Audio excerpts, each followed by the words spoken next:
법정 이야기가 나온 뒤로 우리 집안은 완전히 달라졌다. 며칠 만에 온 동네가 다 알게 됐다. 시골이라는 게 그런 거다. 하나의 소문이 돌면 하루 만에 온 마을이 안다. 처음에는 조심스럽게 물어보는 사람들이 있었다. 집에서 좀 복잡하다면서 형제끼리 그러면 안 되는데 이런 식으로. 하지만 시간이 지날수록 사람들의 반응은 노골적으로 변했다. 어떤 사람들은 구경하듯 바라봤고 어떤 사람들은 아예 우리를 피했다. 가장 힘든 건 어머니였다. 동네 아주머니들이 어머니를 만날 때마다 온갖 말들을 쏟아냈다. 어머니가 얼마나 속상하시겠느냐. 집안이 저렇게 되면 체면이 말이 아니다.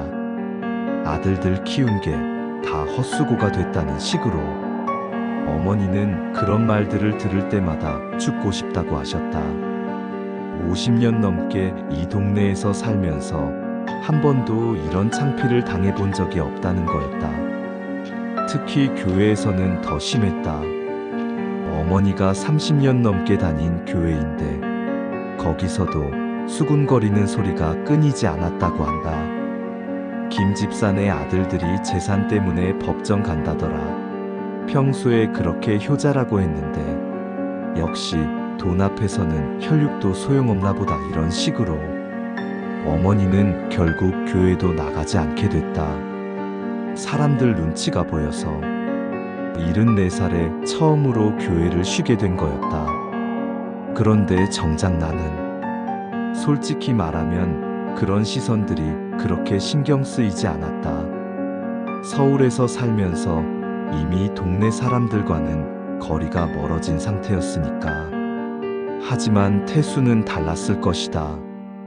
평생 이 동네에서 살면서 모든 사람들과 인사하고 지냈는데 갑자기 그런 시선을 받게 됐으니 마을에서는 우리 집안 이야기가 단골 화제가 됐다. 슈퍼에서도 버스 정류장에서도 사람들이 모이면 우리 얘기였다. 심지어 아이들까지도 알게 됐다. 태수가 마을을 걸어 다닐 때마다 사람들이 수군거리는 소리가 들렸을 것이다.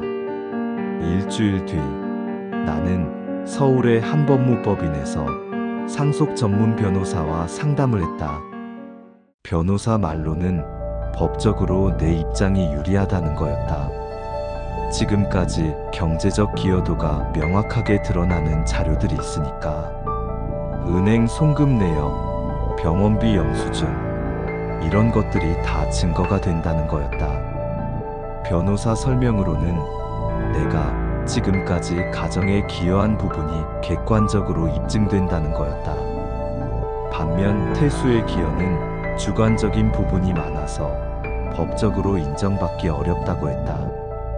나는 그날 집으로 돌아가서 더 정교한 자료를 만들기 시작했다.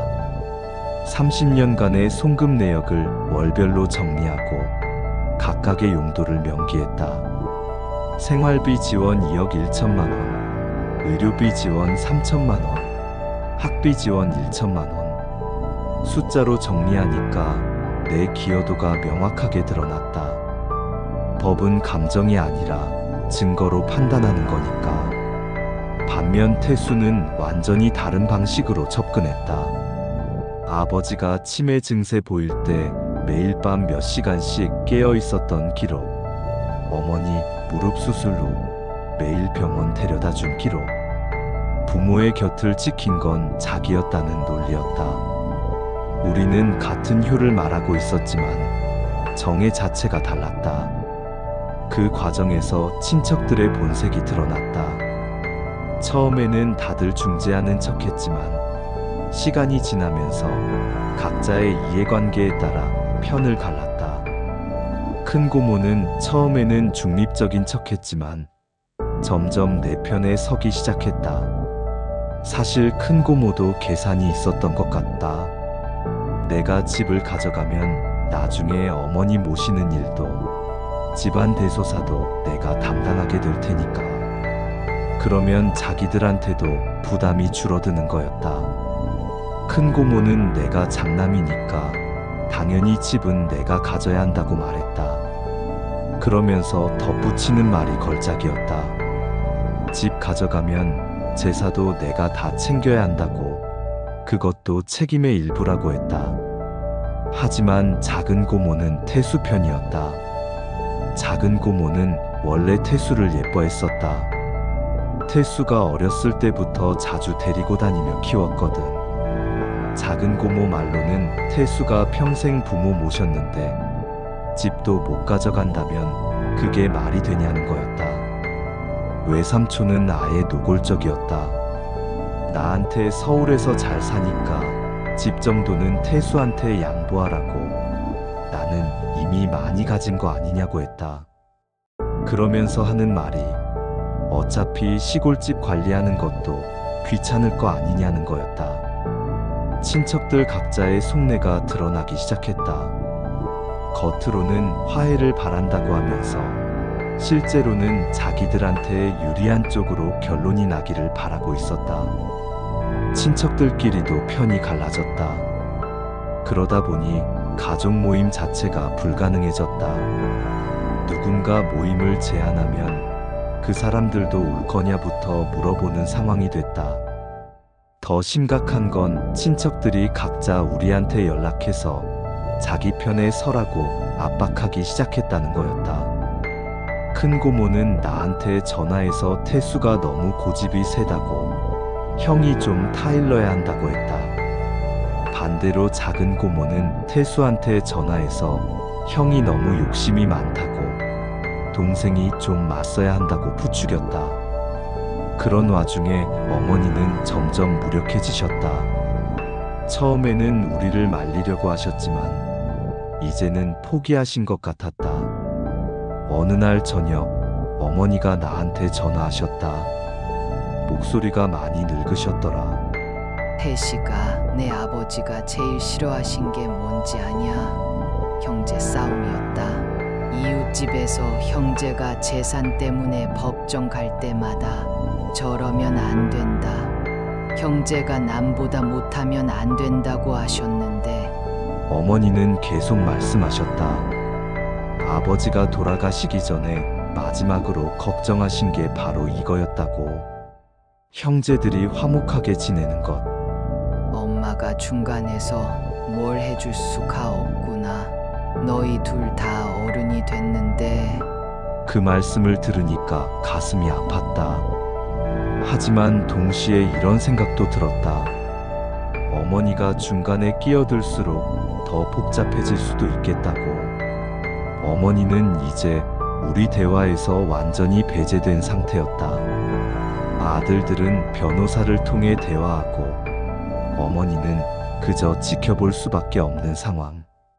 74살의 노인이 감당하기에는 너무 큰 스트레스였을 것이다. 그런 상황이 몇 주 계속되면서 태수와 나는 점점 더 극단적인 생각을 하게 됐다. 서로에 대한 오해와 원망이 깊어질 수밖에 없었다. 어느 날 나는 태수한테 직접 전화를 했다. 마지막으로 대화를 해보자는 생각이었다. 우리 한번 만나서 얘기해보자고 했더니 태수가 뭔 얘기냐고 물었다. 목소리부터 차갑더라. 예전의 태수가 아니었다. 이 상황을 어떻게든 정리해야 하지 않겠냐고 했더니 태수는 내가 집 포기하면 바로 정리된다고 했다. 내가 왜 포기해야 하냐고 했더니 그럼 자기는 왜 포기해야 하냐고 되물었다. 결국 만나기로 했다. 중간 지점에 있는 카페에서. 그날 만난 태수는 정말 많이 변해 있었다. 얼굴도 말랐고 표정도 완전히 굳어 있었다. 예전에 형을 보면서 웃던 그 모습은 어디에도 없었다. 눈빛도 달랐다. 원망과 분노가 가득한 눈이었다. 내가 태수야 하고 부르니까 태수는 시간 없으니까 할 말만 하라고 했다. 그 말투에 나도 화가 났다. 지금 나한테 반말하냐고 했더니 내가 먼저 그랬다고, 능력 없다고 했다고 대답했다. 그때서야 내가 지난번에 얼마나 심한 말을 했는지 깨달았다. 하지만 이미 상처는 깊어진 상태였다. 내가 화가 나서 그랬다고 했더니 태수는 사과받을 생각 없다고 했다. 내가 진심으로 그렇게 생각한다는 걸 알았다는 거였다. 그 순간부터 우리의 대화는 완전히 다른 방향으로 흘렀다. 서로가 기억하는 과거가 전혀 달랐다. 내가 아버지 수술비 350만 원을 보냈다고 하니까 태수는 그게 뭐가 대단하냐고 했다. 정작 수술실 앞에서 밤새 기다린 건 자기라고. 반대로 태수가 부모님 병원에서 몇십 번 간병했다고 하니까 나는 그 병원비는 누가 댔냐고 반박했다. 같은 사건을 우리는 완전히 다르게 기억하고 해석하고 있었다. 특히 태수가 한 말 중에 기억에 남는 게 있다. 내가 명절에 내려올 때마다 부모님한테는 돈 봉투를 주고 자기한테는 언제 장가 갈 거냐, 뭔가 해볼 생각은 없냐지런 말만 했다는 거였다. 나로서는 동생이 잘 됐으면 해서 한 말이었는데 태수에게는 그게 무시와 멸시로 들렸던 것 같다. 태수는 내가 돈만 보내면 다 되는 줄 알았다고 말했다. 동생이 어떤 마음으로 사는지, 어떤 꿈이 있는지 그런 건 관심도 없었다고. 그 말이 가슴에 박혔다. 사실이었으니까. 태수가 더 충격적인 말을 했다. 자기가 부모님 곁에 있었던 건 희생이 아니라고, 그냥 못 벗어나서 그랬던 거라고 내가 생각하는 거 아니냐고. 나는 그런 뜻이 아니라고 변명했지만 태수는 들으려 하지 않았다. 그러면서 태수가 나한테 한 말이 잊히지 않는다. 내가 책임을 다했다는 핑계로 도망친 거라고. 그 순간 나도 참을 수가 없었다. 도망쳤다고? 나는 서울에서 얼마나 고생하면서 살았는데.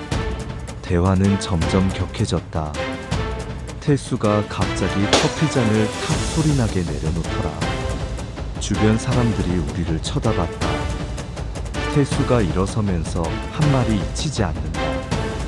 내가 결국 모든 걸 돈으로만 판단한다고. 부모님과의 정도, 형제간의 정도 전부 돈으로 계산한다고.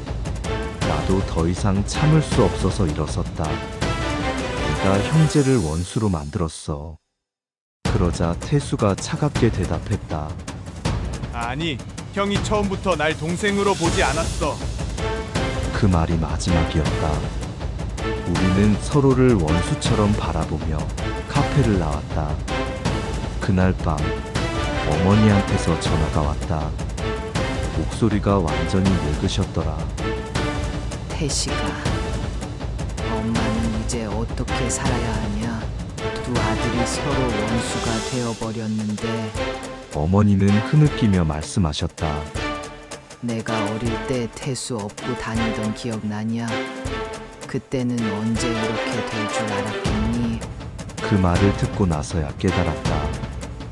우리가 잃은 건 집이 아니라 가족이었다는 것을. 다음 편에 계속됩니다.